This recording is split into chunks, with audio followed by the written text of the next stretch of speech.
The birth of a silent power. Sicily, land of beauty and blood. Sicily, an island suspended between continents, kissed by the Mediterranean sun, scarred by centuries of invasion, and blessed with landscapes of extraordinary beauty. The golden hills roll down into orchards of lemons, their fragrance filling the air. The villages cling to mountainsides like silent fortresses, watching the blue horizon where sea meets sky. And yet, behind this beauty, Sicily carries a darker story. A history of poverty, feudal oppression, and mistrust of authority. For centuries, peasants labored under the shadow of noble landlords who ruled like kings. Foreign armies came and went. Greeks, Arabs, Normans, Spaniards, Bourbons, leaving behind a legacy of conquest and exploitation. It is here, in this soil rich with contradictions, that the roots of a secret society began to grow. Born from silence, watered with blood, Cosa Nostra would rise to become one of the most feared criminal organizations in the world. This is not simply the story of criminals. It is the story of an island, of its people, of their survival and resistance twisted into something darker. It is the story of how silence itself became the most powerful weapon. Poverty, lemons, and brigands. The 19th century brought great change. Italy, once divided into kingdoms and duchies, was finally unified in 1861. But Sicily, far from the new capital in Turin, remained poor and forgotten. The fertile land was carved up into vast estates owned by absentee landlords who rarely set foot on their soil. The peasants lived in misery. They worked the land for a pittance, starving while the orchards of lemons, a precious export to northern Europe, brought wealth to others. Lemons, golden fruit of Sicily, became a symbol of both prosperity and oppression. Whoever controlled the orchards controlled the money. Into this world stepped the campieri, armed guards hired to protect the estates. They were men of violence, often former brigands, who enforced the will of landlords with intimidation and brutality. But soon, they began to work for themselves. The state was weak, distant, distrusted. The law arrived too late, if it arrived at all. So Sicilians turned to men who promised protection, men who enforced their own rules. A system of silence and loyalty was born. At first, it seemed like a solution, protection where the government failed. But in truth, it was the seed of something far more dangerous. The first codes of honor. By the late 1800s, whispers of a new brotherhood spread through the villages. It was not a single organization, but a network of local groups, bound together by ritual and secrecy. They called it Onorata Società, the Honored Society. Initiations took place in candlelit rooms. A saint's image was pierced with a knife, drops of blood falling on the paper. The initiate's finger was pricked, his blood mixing with the flame of a burning holy card. As it turned to ash, an oath was sworn. Silence until death, loyalty above family, obedience above conscience. The symbols were powerful, almost religious. But this was no religion. It was a new order, one that would govern Sicily not with laws, but with fear. They developed their own code. Omerta, the law of silence. Never cooperate with the state. Never betray a brother. To speak was to die. To remain silent was to live. Through this code, the Mafia was not merely a gang. It became a culture, woven into daily life, accepted by many as natural. It was power disguised as honor, violence masked as justice. The rise of the Mafia clans. As Sicily entered the 20th century, these groups consolidated into true families. Clans with territories, bosses, and soldiers. Palermo became their capital, its crowded streets and markets fertile ground for extortion and control. Merchants paid for protection. Refuse, and your shop might burn, your livestock poisoned, your family threatened. Agree, and you gain not only safety but access. The Mafia could open doors that the government never could. Soon, politics itself bent to their will. Candidates seeking votes courted Mafia bosses, who could deliver entire villages on election day. In return, the bosses received contracts, favors, immunity. The line between state and Mafia blurred until it seemed they were two faces of the same power. In the countryside, clans fought for control of citrus groves and farmland. In the cities, they battled for smuggling routes and influence. Blood was spilled in feuds, but always in silence. Victims were mourned, but never spoken of. The Mafia was no longer a whisper. It had become a shadow government. Palermo's shadow kingdom. Palermo, the jewel of Sicily, glittered with Baroque palaces and bustling markets. But behind its beauty, it belonged to the Mafia. The bosses walked its streets like invisible kings. They rarely showed their power openly, but Ryan knew. A nod, a gesture, a visit. These carried more weight than any police decree. Families like the Greco clan and the Bontad clan rose to prominence, weaving themselves into the fabric of the city. Weddings became gatherings of power, where alliances were forged with a handshake. Funerals became demonstrations of loyalty, with hundreds of men in black suits marching in silent respect.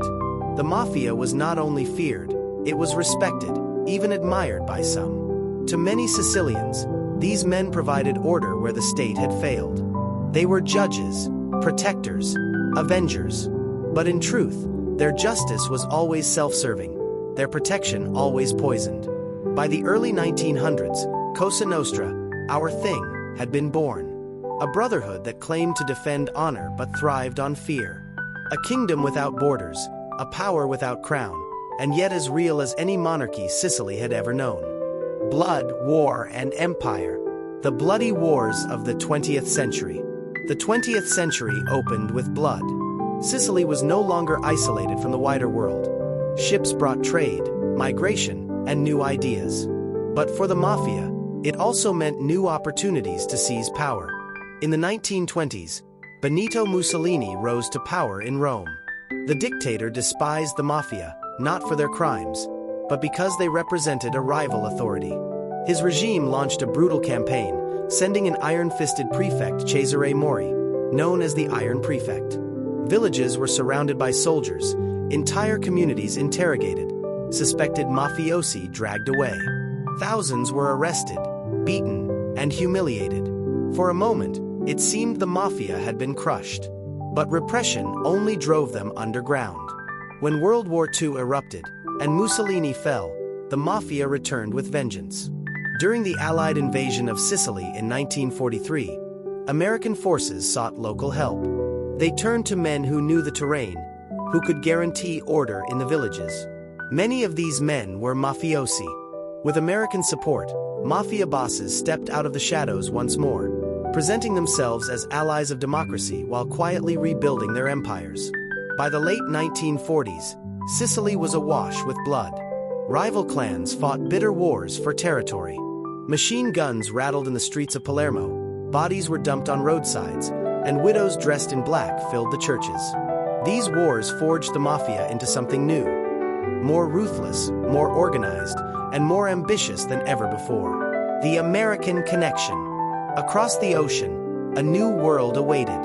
Millions of Sicilians had emigrated to the United States in search of opportunity. Among them traveled the traditions of secrecy and honor. In the crowded neighborhoods of New York, Chicago, and New Orleans, the Sicilian Mafia found fertile ground. Prohibition in the 1920s offered fortune. With alcohol outlawed, a new empire was born in the backrooms of speakeasies. Men like Giuseppe Masuria, Salvatore Maranzano, and Charles Lucky Luciano turned smuggling into an art. Blood flowed as rival factions clashed in the so-called Castellamarese War. In the end, it was Luciano who reshaped the Mafia forever. He abolished the old feudal titles and created a modern commission, a board of bosses, each with their territory, united by rules and profit. The Sicilian Mafia and the American Mafia became two branches of the same tree, connected by blood and business. Drugs, gambling, extortion, construction, everything could be turned into money. Ships carried heroin across oceans. Politicians were bribed, judges compromised, policemen paid. From Palermo to New York, Cosa Nostra became a global empire. Its reach extended from the citrus groves of Sicily to the skyscrapers of Manhattan. And at the heart of it all was silence, fear, and loyalty. The heroin pipelines and global wealth. By the 1950s and 1960s, heroin was the Mafia's golden river.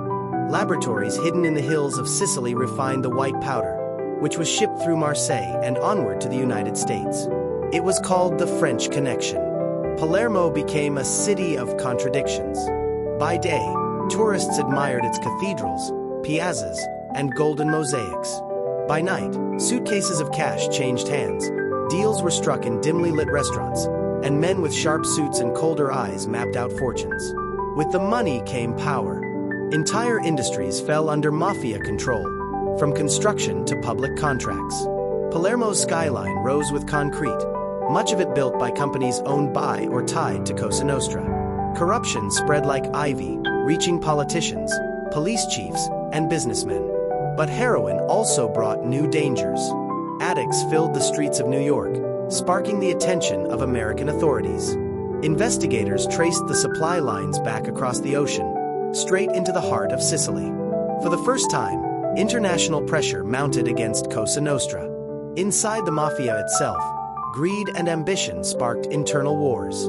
Bosses betrayed one another, alliances shattered, blood flowed once more. Sicily entered a new age of violence. Bombs in Palermo, the years of terror. The late 1970s and 1980s became the bloodiest chapter in mafia history.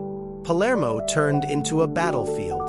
The rise of the ruthless Corleonesi clan, led by Toto Riina and Bernardo Provenzano, unleashed unprecedented terror.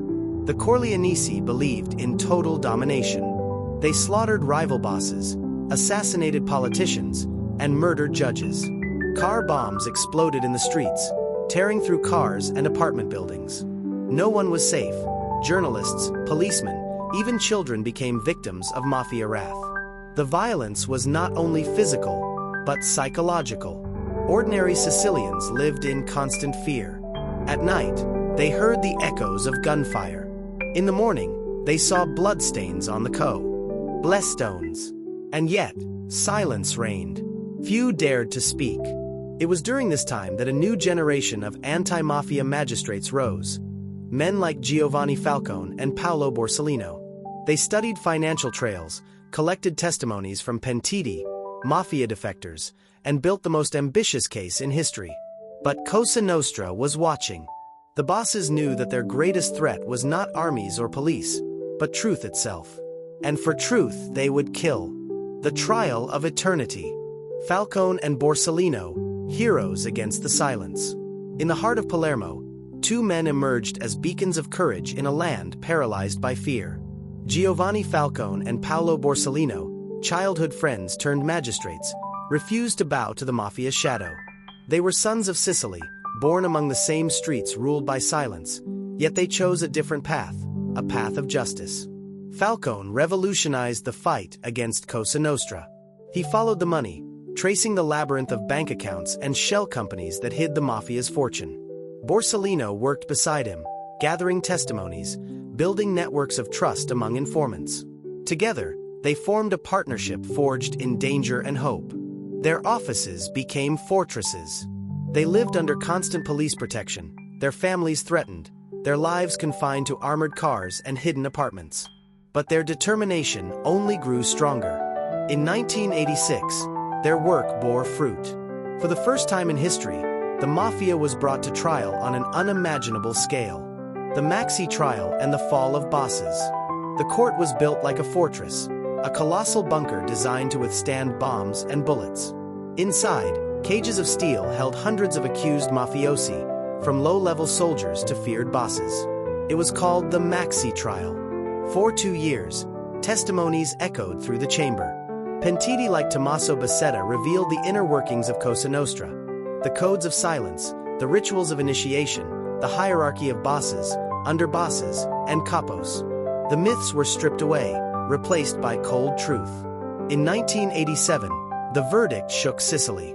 More than 300 mafiosi were convicted, many receiving life sentences. For the first time, the mafia seemed vulnerable. The iron walls of secrecy had cracked. But the bosses of Cosa Nostra were not defeated. They struck back with fury. On May 23, 1992, a highway outside Palermo was torn apart by 400 kilograms of explosives. Giovanni Falcone, his wife, and his bodyguards were killed instantly. 2 months later, Paolo Borsellino was murdered by another car bomb. The earth shook, and with it, the soul of Sicily. Cosa Nostra in the 21st century. The deaths of Falcone and Borsellino ignited outrage across Italy. For the first time, ordinary Sicilians poured into the streets, demanding justice, demanding an end to the silence. Children carried signs that read, "You did not kill them. Their ideas walk on our legs." The state responded with unprecedented force. Thousands of mafiosi were arrested, laws were tightened, assets seized. Toto Riina, the boss of bosses, was captured in 1993 after decades in hiding. Bernardo Provenzano, his shadowy lieutenant, evaded justice until 2006, when he was finally arrested in a farmhouse near Corleone. Cosa Nostra was wounded but not destroyed. The bombs ceased, the massacres ended, but the Mafia adapted. No longer flaunting its violence, it sank once more into silence, infiltrating businesses, construction, waste management, even renewable energy. Its power became invisible, woven into contracts, politics, and fear. In the modern world, Cosa Nostra is less about guns in the street and more about influence. Quieter, subtler, but no less dangerous. It waits patiently, like the shadows of the Sicilian hills. The silence that never dies. Sicily is a land of contradictions. Its beauty is breathtaking. Golden coasts kissed by the Mediterranean, ancient temples glowing under the sun, villages clinging to mountainsides. Yet beneath the beauty lies memory. Of bombs, of funerals, of whispered names never spoken aloud.